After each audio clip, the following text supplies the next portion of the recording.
Property खरीदते वक्त बहुत सारे लोग लाखों रुपए का नुकसान सिर्फ इस एक गलती से कर देते हैं कि उनको प्लॉट और फाइल के फ़र्क के बारे में पता ही नहीं होता। आज की वीडियो में मैं आपको बताऊंगा कि प्लॉट और फाइल में क्या फ़र्क होता है।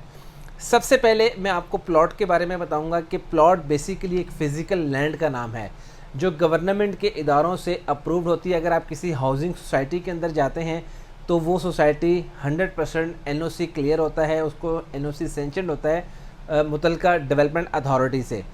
आप प्लॉट नंबर के साथ उस लोकेशन को ऑन ग्राउंड विज़िट कर सकते हैं, आप उसको महसूस कर सकते हैं। अगर आप उसके ऊपर कंस्ट्रक्शन करना चाहें आप कंस्ट्रक्शन कर सकते हैं, आप सरमायाकारी इन्वेस्टमेंट करना चाहें आप इन्वेस्टमेंट कर सकते हैं, आप उसकी ट्रांसफ़र दे सकते हैं, आप उसकी ट्रांसफ़र ले सकते हैं, बाय एंड सेल आप इजीली कर सकते हैं। आपके पास पीस ऑफ माइंड होता है, आपके पास एक लीगल डॉक्यूमेंट होता है जिसको आप चैलेंज कर सकते हैं, जिसको आप गवर्नमेंट के लैंड रिकॉर्ड ऑफिस से वेरीफाई कर सकते हैं।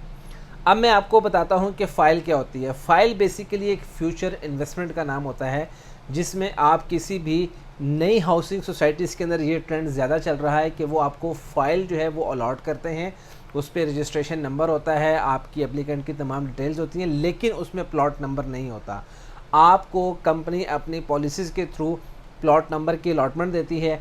आपको बैलेटिंग का वेट करना पड़ता है, आपको कुरानदाजी का वेट करना पड़ता है, उसके बाद जाकर आपको प्लॉट नंबर की अलॉटमेंट दी जाती है, तब आपकी फ़ाइल जो है वो कन्वर्ट होती है प्लॉट के अंदर। तो उसमें आपका जो रिस्क फैक्टर है वो डेफिनेटली ज़्यादा है। अगर आप प्लॉट की तरफ जाते हैं, फ़िज़िकल लैंड की तरफ जाते हैं, बहुत अच्छी बात है, लेकिन आप फिर भी फ़ाइल की तरफ मूव ऑन करना चाहते हैं। उसमें एक अट्रैक्शन क्या होती है कि आप थोड़े पैसे देकर आप एक फ्यूचर की इन्वेस्टमेंट के लिए क्वालिफाई कर लेते हैं।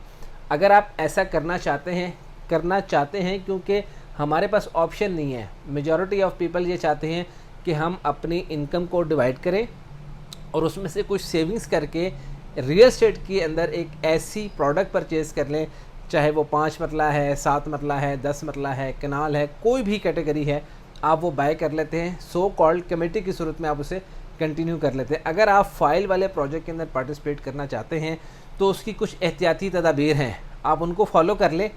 आप फाइल वाले प्रोजेक्ट के अंदर भी पार्टिसिपेट कर सकते हैं। सबसे पहले आपने उसको देखना है कि आपकी जो ऑन ग्राउंड डेवलपमेंट हो रही है सोसाइटी की, उसकी पेस क्या है। आपको समझ आ जाएगा कि मुझे इस प्रोजेक्ट के अंदर पार्टिसिपेट करना चाहिए, फ्यूचर इन्वेस्टमेंट फ़ाइल की सूरत में करनी चाहिए या नहीं करनी चाहिए। फिर आप उसकी क्रेडिबिलिटी देखें कि माजी में क्या उन्होंने कोई प्रोजेक्ट डिलीवर किया है, तो आपको समझ में आ जाएगा कि हाँ भी यार मुझे इस प्रोजेक्ट के साथ स्टैंड करना चाहिए या नहीं करना चाहिए। जैसे कि मैं आपको एग्जांपल दे देता हूँ, जैसे कि शालीमार स्मार्ट सिटी का प्रोजेक्ट है सरगोदा में, उन्होंने ऑलरेडी एक क्रेडिबिलिटी के तौर के ऊपर गुलबर सिटी का प्रोजेक्ट जो है वो डिलीवर किया हुआ है।